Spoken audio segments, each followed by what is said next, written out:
I'm Robert I. King, and I was born March the 24th, 1924, and right here in Oneida.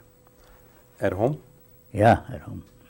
What's the middle initial stand for? Irving. Irving.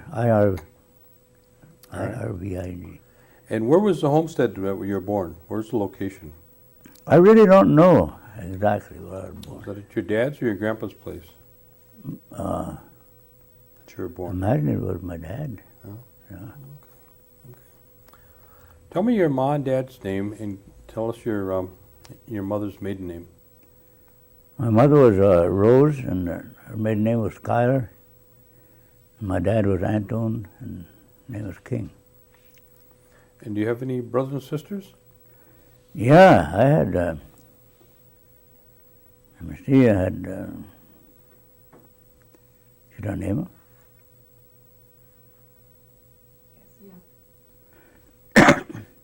Well, there was John, William, Dean, James, I, and Reuben, and Anton.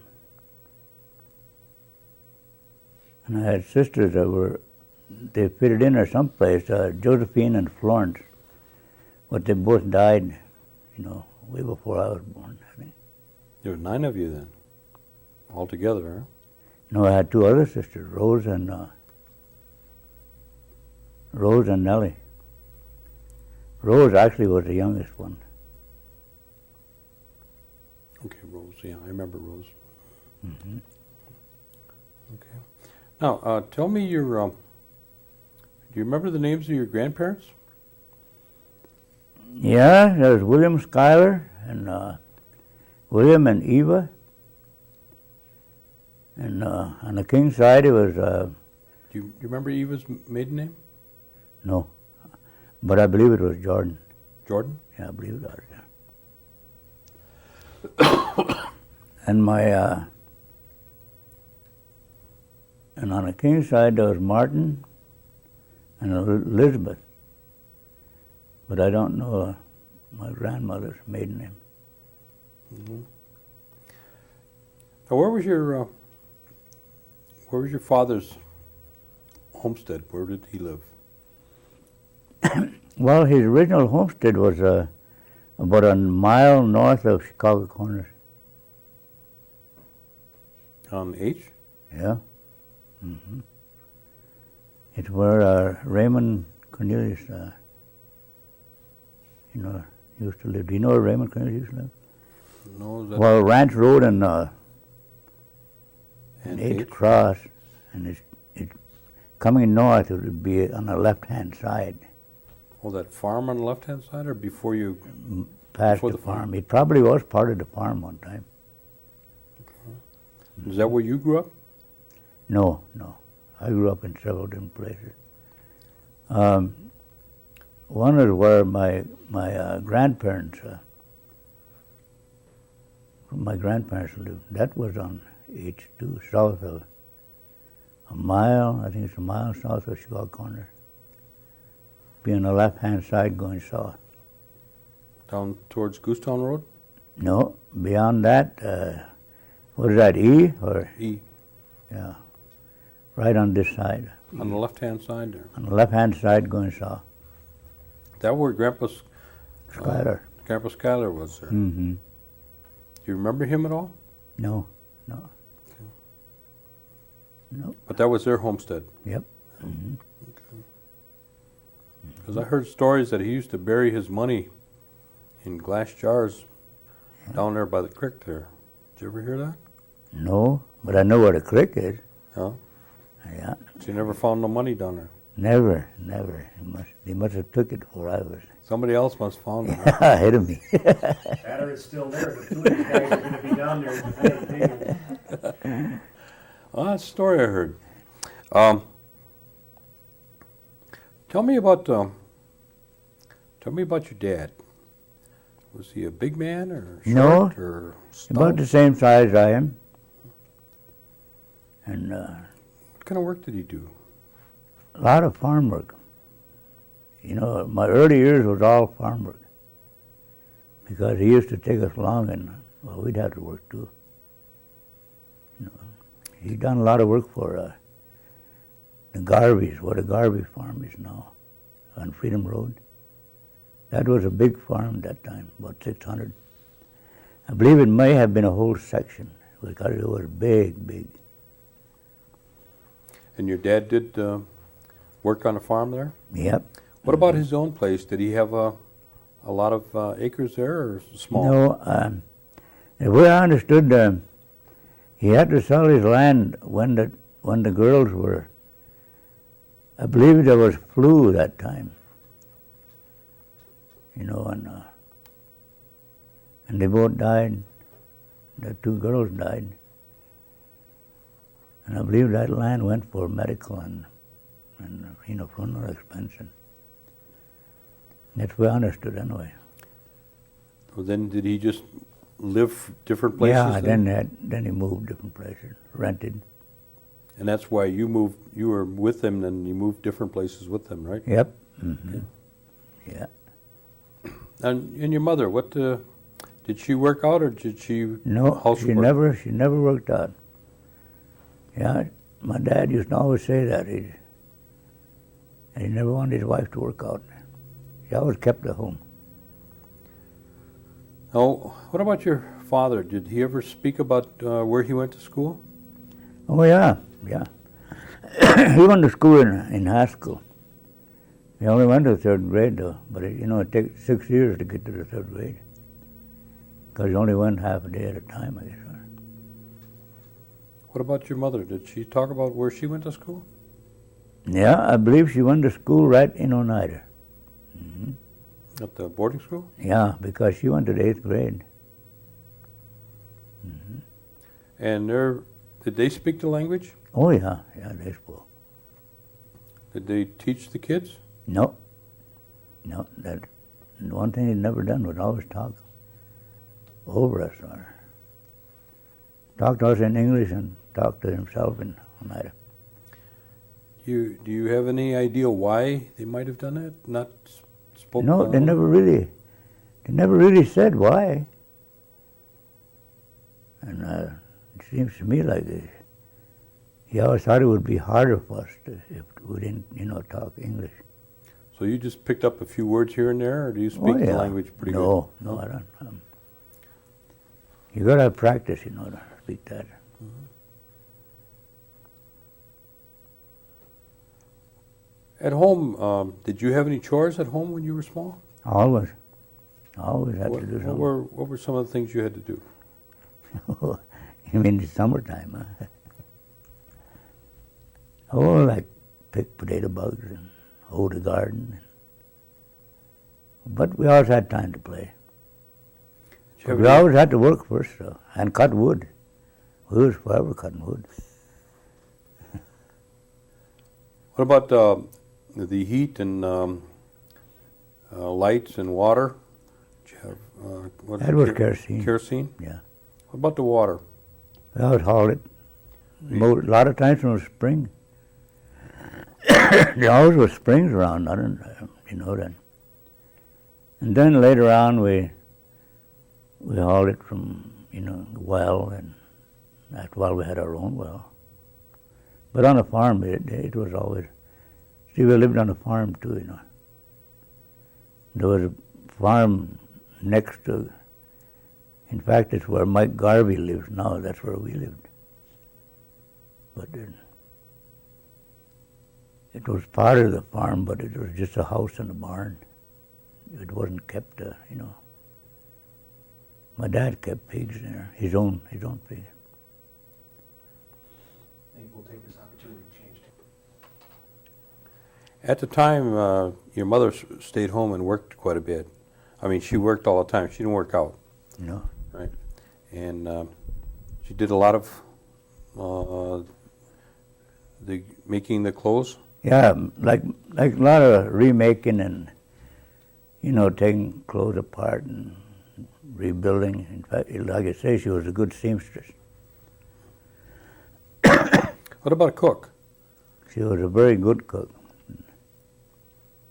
I can always remember. I live alone. I cook myself.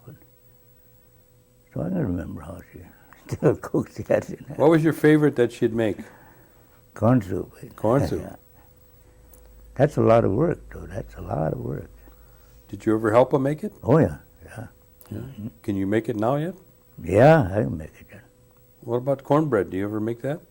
I know how it's done, but That's- I never made it. That's a lot of work too, isn't it? Oh, yeah, yeah. The woman we called a grandmother, her name was Mary Parker.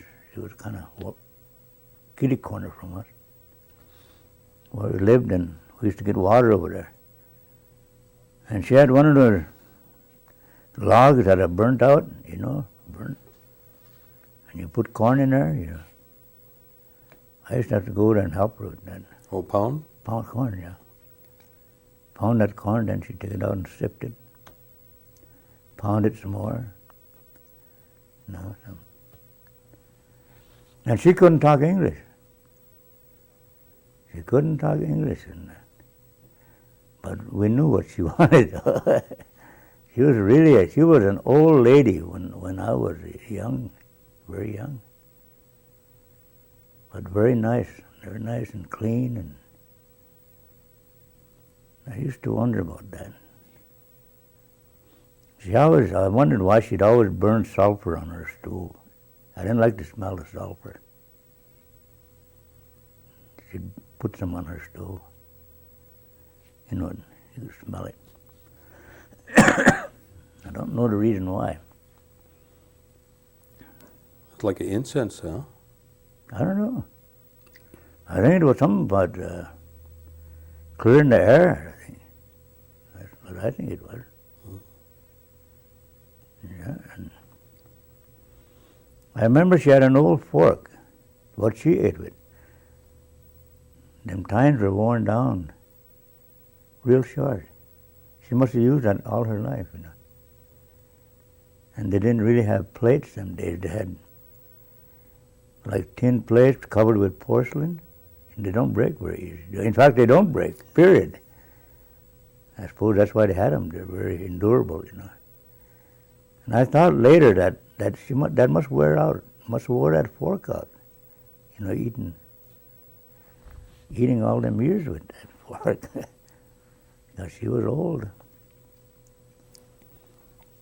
And I remember the older men used to eat with just a knife, They'd have a knife with them, they'd cut their food up in it. I used to want to try that too, but they wouldn't let me. Might cut my mouth. I remember my grandpa used to always drink his tea or his coffee in the saucer. Yeah. Yeah, I remember that too. They'd pour whatever they had in the saucer and then drink it. Mm-hmm. Yeah. Now your job was chores around the house. Yeah, getting water, hoeing, picking potato bugs. What church did your parents go to? Methodist. Methodist church? Yeah. Mm-hmm. Very regular. Always walked to church. What would be a Sunday be like at home when you're home with your mom and dad? Well, whoever didn't go to church had to cook meal for her. I know once in a while I'd stay home and I'd cook. But my dad attended church pretty regular, but not so my mother. My mother used to attend, off and on, but most of the time she'd be home cooking or something. Did either one of them do any singing? Did either one of them do any singing at all with the United songs? No, I mean, my dad could. My dad could sing, but not in the choir or something. You can sing sitting in church. Sure. Yeah. But otherwise, they never sang in the choir. I sang in the choir, but none of them sang in the choir. What about any medicines or anything? Did your dad have any medicines that he used? That he'd get out of the woods or anything?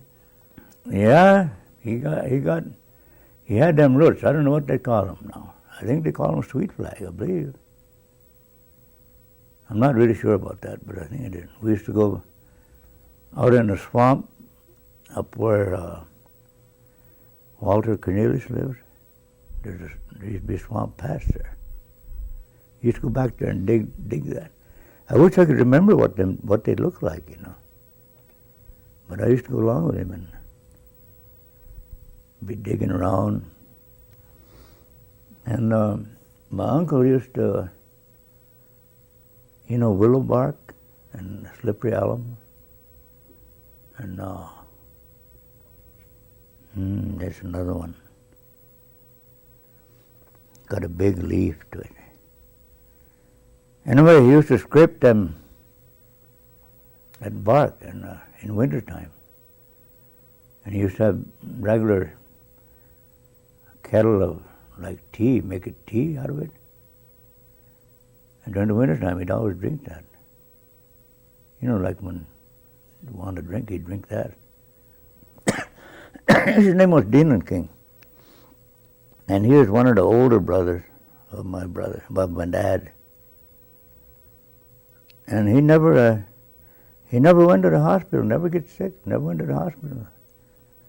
Until he finally fell down one in wintertime, broke his hip. They took him to the hospital and he died that morning, next morning. He got pneumonia laying in the hospital, just that little while. Mm-hmm. It wasn't the hip that killed him, it was pneumonia then.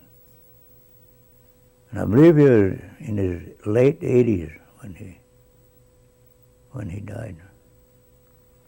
Well, what would happen at home if somebody did get sick? Just take care of them at home? Yeah. Mm-hmm. I know my brother John had pneumonia, real bad. He'd even, hallucinating, the fever was so high. But I remember that, I don't know what they'd done for him. I believe Dr. Hittner. They had a doctor in Seymour, Hittner, came there. But they said, I'll always remember that, at a certain point, he said, well, like it'd be tonight, if his fever don't break, that'll be probably it for him. And it did break, and he lived, I remember my mother changing sheets. He'd be so wet, sweating. And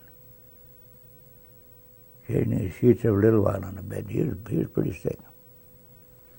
But hell, he lived to be 72, Nothing wrong and with got that. all shot up beside. Yeah.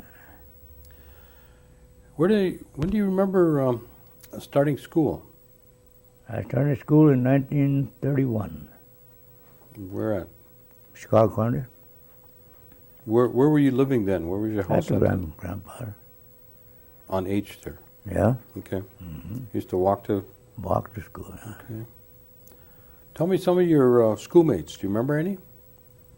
Yeah, I remember a few of them. There was Clayton Cornelius and Clayton and Walter. I remember them the best. And there were some older ones I remember, like Leland Cornelius and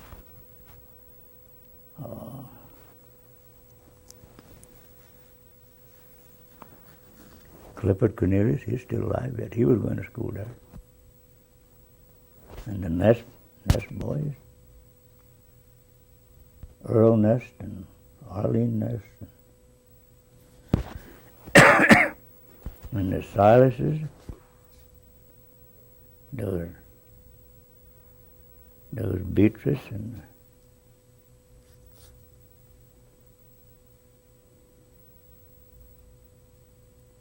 I can't really remember her sister's name. Who's your? We'll change batteries real quick. Okay. Right down from CC camp. You used to live where Nellie lived? Is that Well, where that's is that where you we used to live? we moved there in 1930.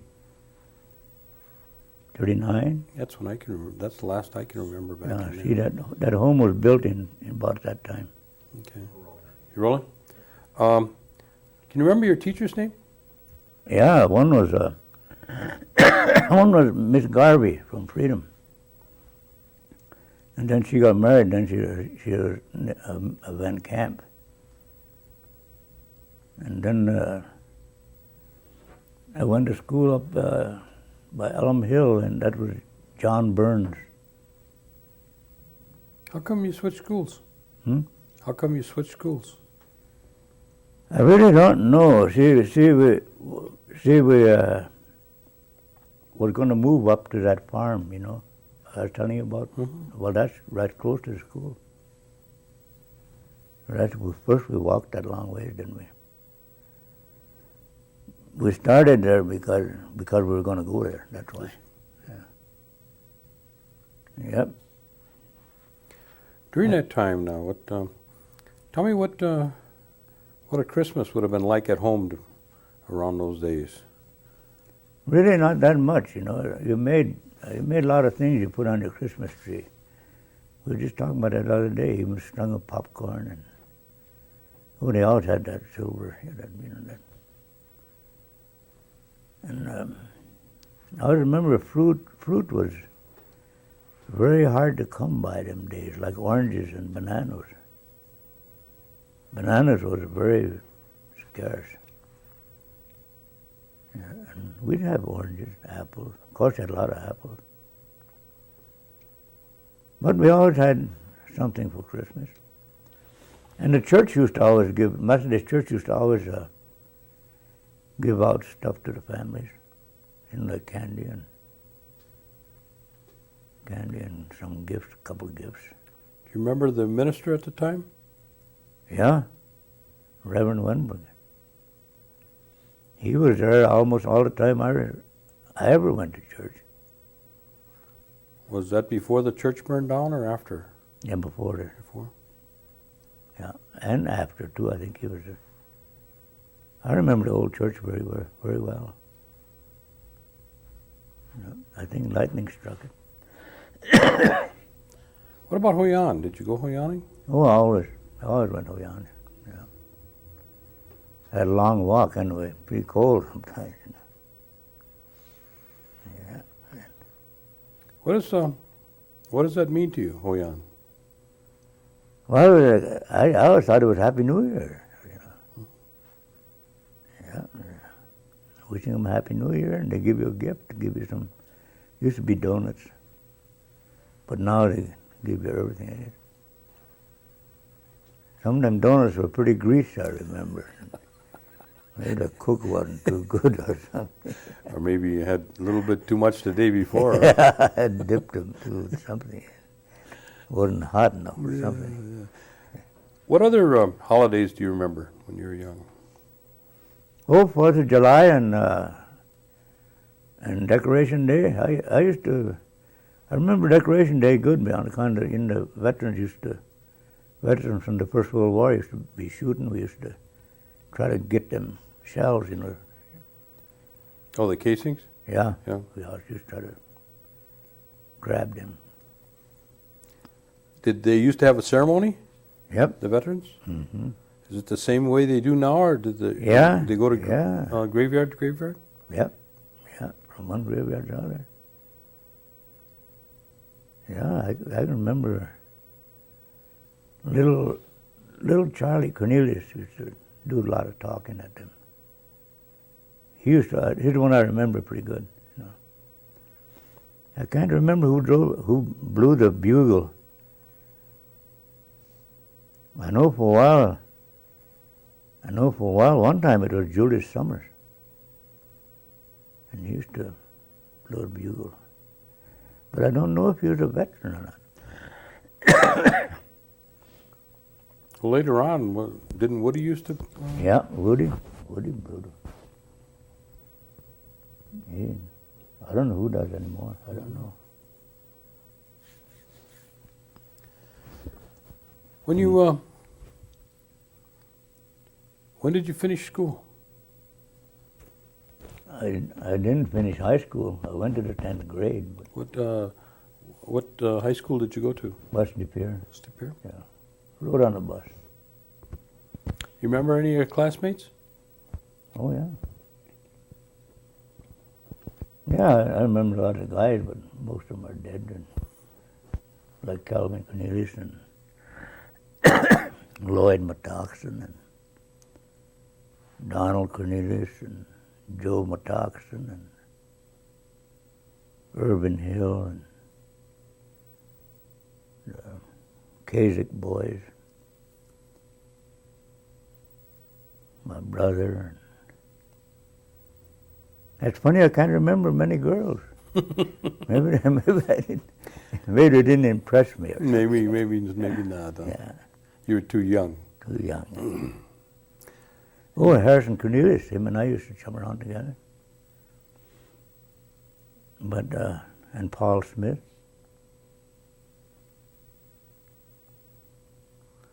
Well, you went to the 10th grade, you say. Then you left. I didn't finish the 10th grade. Well, why didn't you, did you have, I went to a CC camp. why didn't you stay in high school? I didn't care to stay there. You didn't like it? No. You just didn't like the school, or was it different than Chicago Corners? Or Yeah, I just didn't like the, I don't know what all I didn't like, but I know I didn't like it. Didn't like it, huh? No. How was that at CC? That was good, I like that. Only got $5 a month for ourselves. We got $30 a month and 25 went home. Went home to help the parents. You work in the woods up in the CC camp? You did all kinds of work. Road work. Telephone line, that's where I never seen telephone line like that after. Only one wire. Call it a phantom line. Right through the woods. String up one wire. Made a lot of parks, I guess, and planted a lot of fish. They put me in a warehouse. There was a guy from Oneida. I was only Oneida there, but there was a John Wood. I believe he may have been part of Oneida. He's some relation to the brokers, I think. I'm not sure of that. But he was going to leave, and he knew me, and he said, "You come in the warehouse, help me." He said, "I'll tell Lieutenant," and he said, "I'm going to leave, and when I leave, you can have the job." So I got a job, and I got a raise. I got a $60 raise. So I had $11 to spend that month. Excuse me. Wow. Ooh, boy, I got a frog in there.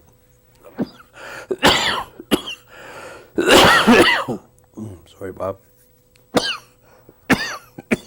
Well, I stayed there 6 months. You sign up for 6 months at a time, and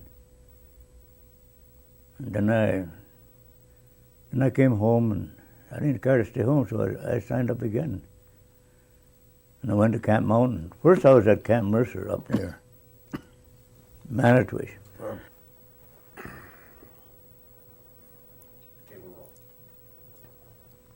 Now you're telling me about the CC camp. You were. Oh yeah, that was two sessions. I really liked that life. I thought it was a pretty nice life, you know. We didn't get much money, but we had plenty of eating. We had recreation, and Tell me what a day would be like in the CC camp. oh, you got up around, I would say 5:30. You had bugle called. It was semi-military. And then you'd go to the bathhouse and wash up and brush your teeth and clean up. Come back and clean up around your bunk and make your bed and go to breakfast around 7, I think it was. You got done with breakfast, then you come back, and around 8 o'clock you're gone to work. Assigned wherever you're assigned. Like me, I stayed in camp all day and walked around, didn't have much to do. In the morning, I'd have to issue, if they needed clothes or tools or whatever they needed, they had it in the warehouse there. Oh, you were like supply then. Yeah. So I'd give it to them. Or if they had a jacket that was worn out or torn up or something, they'd just exchange it. And we'd give them new clothes. Give them tools to use and new shoes or whatever you needed. Then in the evening again, then I had to work a couple more hours.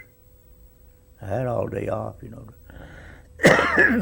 But in the evening, I'd a couple hours, I'd do the same thing again. And same thing, you'd have to stand at attention in the evening. You'd have military, a bugle call. You know when they take the flag down? Well, same thing in the morning when they raise it. And you wore a military uniform, just like a military uniform, a khaki. And you had same thing, summer uniform was same thing as the Army. I believe the shoes were better though. We had good shoes. Had real good shoes. I appreciated them shoes. Yeah, I thought it was a nice life. Yeah, you had plenty to eat. Well, what happened that you had to leave? We signed up for 6 months. Then I got out for a while and come home, and I didn't care to stay home, so I went back again. Went to a different camp though. Then I had another friend there. He was in a canteen. He said, "Bob, you come help me." And he said, "I'm leaving Urban Hill." He said, "You can run it. Have to keep it in the united, you know. You know how it is." So when he left, I got to be canteen steward next. Then I was with a lot of Oneidas.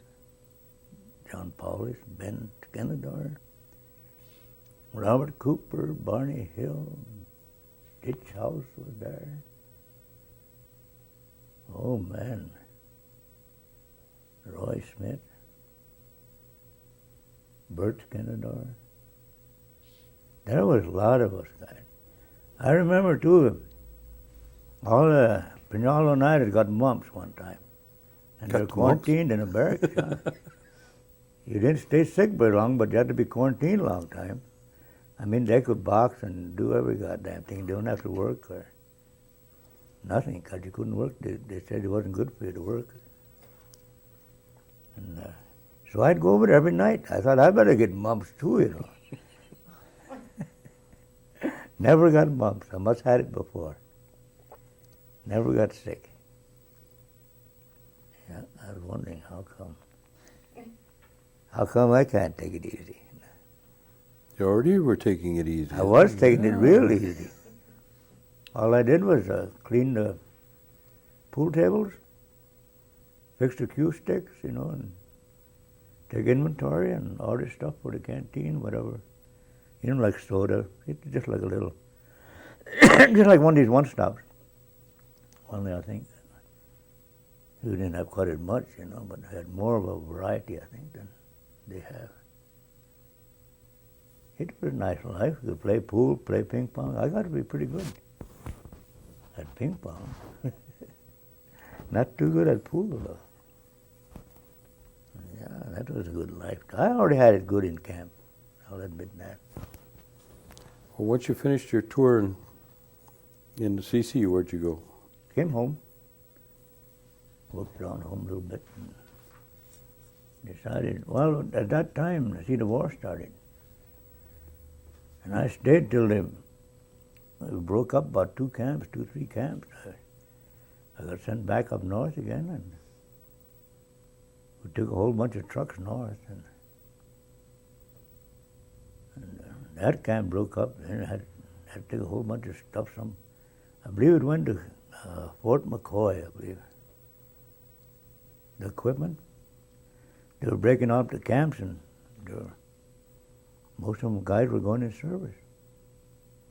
A lot of them went right from camp right into the Army, or Navy, or Marines, or whatever. So I came home and I joined the Army. How old were you when you joined the Army? 18. I was 18 years old. Where'd they send you? I was at Fort Sheridan. And I went to Oklahoma.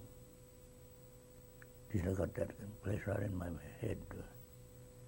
Then I went to Texas, between Houston, Camp Wallace, Texas. I met a whole bunch of Oneidas too. I met Oneidas all over. You'd be surprised, the one that I met at Fort Sheridan, you know. Even Zach Jr.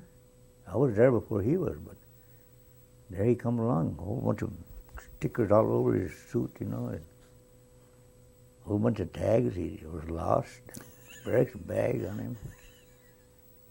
Because he asked me where he should go. I came out the barracks and there he stood, you know. But there was older fellows there like Luther Ninham and Doc Steeder. They were right around close to 50 years old. Yeah. And Danforth, Isaac Danforth, he was there, and he was pretty old.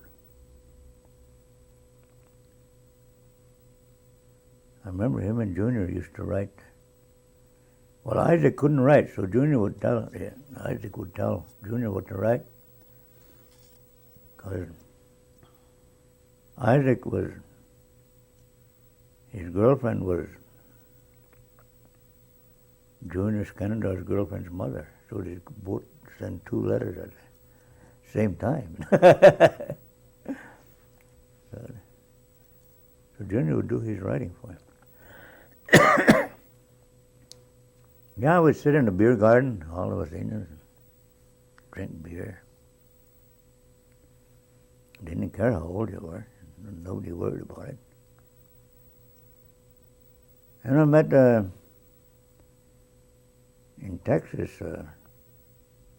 Frank Bear and Lloyd Denny. And there was some other, his brothers, Lloyd's, or Frank's brothers were there. I can't remember their names now.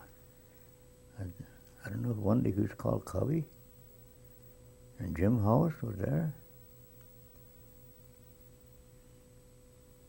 I think there were a few other ones, but I just can't remember who we were now. But I and Frank used to go to Galveston, and we'd sit along the seawall, you know, enjoying Southern Select, you know. But I had to go to the hospital, and they sent me home. And I got a disability discharge. I had tuberculosis spots on my lungs. So they said I wouldn't be able to handle it. So I came home. Bob, what did you do after you came home from the service? Oh, a lot of odd jobs. Like at times they used to work on the horse race. Used to, you know, work in canning factory and stuff like that. Larson and Seymour, and cut wood, cut pulp. So there was always some work to do. But there started to be a lot of work picking up during the war. You could get a job. So I started working on construction, because you could get a job just walking down the street. Somebody said, "Say, you want to work, you know?" You never had to worry about a job, you know. Yeah. Always worked. A lot of odd jobs. And you know how it is, you work on a building and you get done. Work someplace else, you get done. Done a lot of road work. You set in forms as a form setter. And then got a job on clearing telephone and electric lines. I worked on there from 46. Well, I was married then, 46 to 49, I think. I got married must be in 19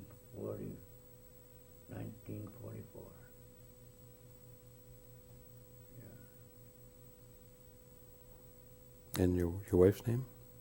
My wife's name was Grace Danforth. She was the daughter of John and Amy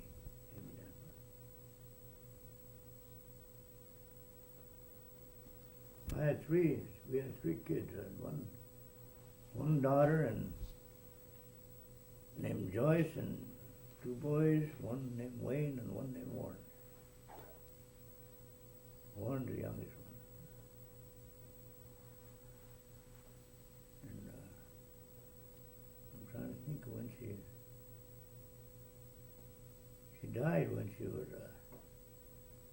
27. We were married 9 years. She got tuberculosis and she died. She was sick about 4 years. At the Riverview Sanatorium, and she passed away. Do you have any grandchildren? Yeah? Yeah, I got a grandson named Bradley Williams. He just got out of, he was in the Marine Corps. He put 10 years in the Marine Corps. And I got a great grandson and a great granddaughter. And if I live a little longer, I'm going to have a great career. When did we run into you over at the Radisson? That was remember when you were chasing those leaves? Yeah, I worked over there 6 years. What were you doing that day? You were trying to sweep up all the leaves in the Yeah, in the parking lot, I wasn't could it? never catch that sucker. I chased that one for about 3 summers. Never caught him. I'll tell you, that's some of the hardest work I ever done in my life over there. At the Radisson? It was, I don't know, about, must have been 2 acres of lawn, and they had a little skinny lawnmower about this wide. And I start mowing the lawn, and when I finish, I got to start over again. I lost 20 pounds. 20 pounds, man. That's the job you should have. You got us in line, so we can get a 2-shot on this here. You started cutting the lawn. By the time you got done, it was fall, huh? Yeah, by the time I got done, it was starting. I'd have to start over. Good Lord, I'd be glad when it rained. I never knew how glad I was. And they wanted to look nice all the time, you know. So. Chasing the leaves for 3 years, never caught them. Then in the fall, I got to pick up every damn leaf and pull the damn flowers. What year was that you worked there? From 86 to 92.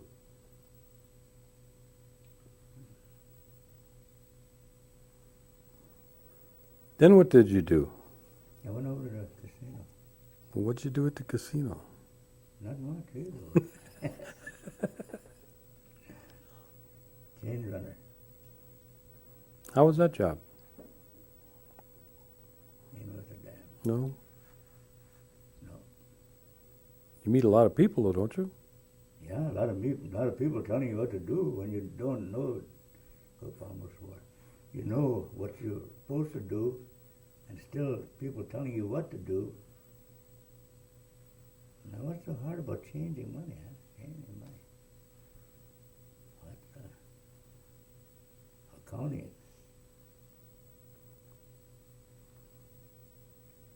No, there's too many supervisors for my. One around every corner. I think if I didn't say it'd cut half of them. I don't think you'd have to have that many standing here and there. Now, after you left change work, what did you do then? I got a good job now. I'm on a roving custodial. We clean the outlets, clean up, and we buff the floors and mop the floors and clean the machines and clean the bathrooms and clean the windows and glass. We call it glass, anything glass. Clean the walls every once in a while. Clean the walls. It's a good job. Good job. We got a van and what we need, and away we go. You don't need. We might see the supervisor once during the night. Maybe not at all. You know, maybe we'll only punch in with him. Ask what do you need? Any supplies? Well, they know as long as we get the job done. You know, get everything clean and neat, and we're done at 4:30 in the morning. That's why I went to sleep about 6 this morning. And Till I woke you up, huh? no, you're not the only one woken up. My grandson woke me up. Hmm. That's right. That's a note right there. Bob, what do you know about the 52 cents a year?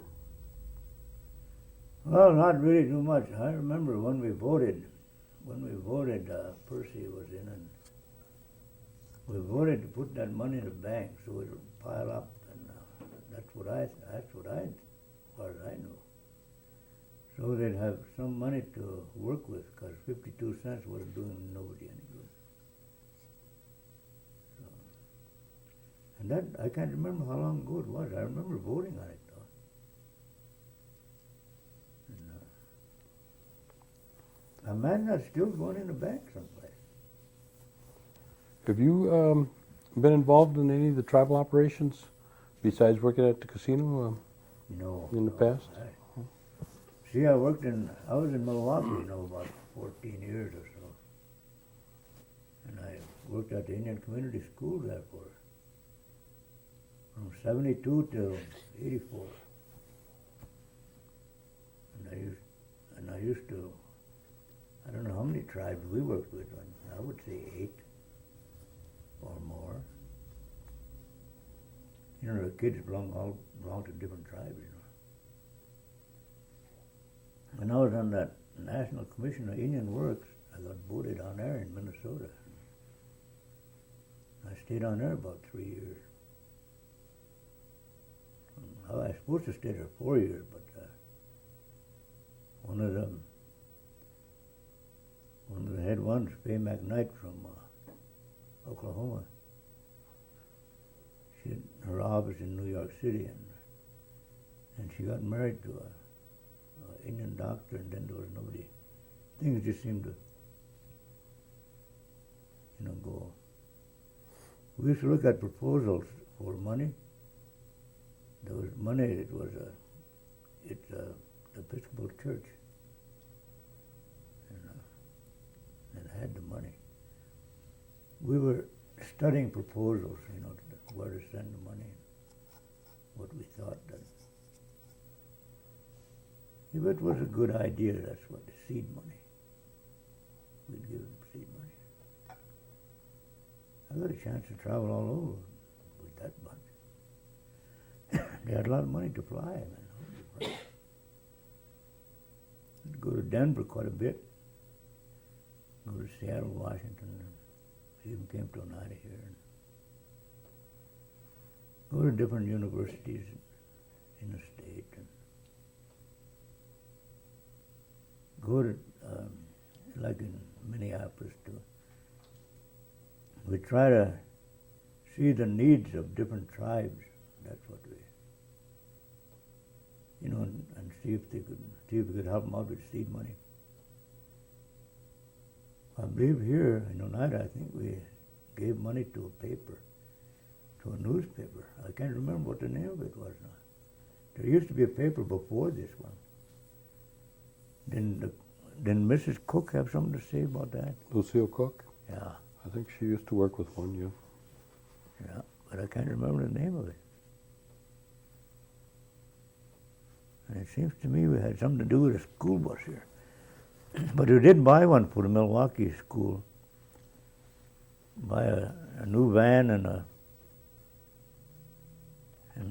had enough for insurance and fuel for a year, I think it was.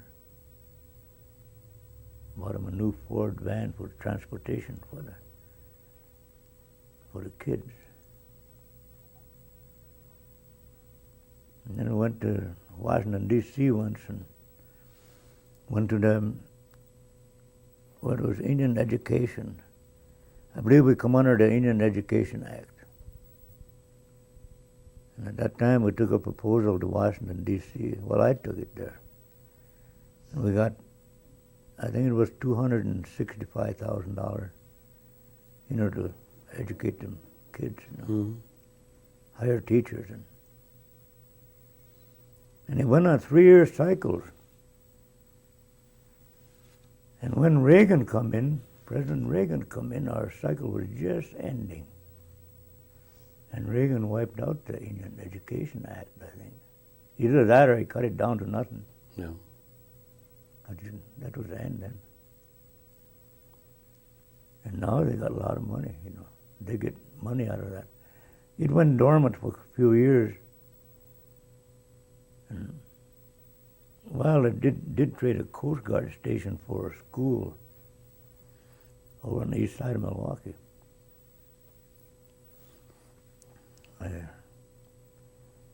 It was a good school building. The building was good. But then we ran out of money. Yeah.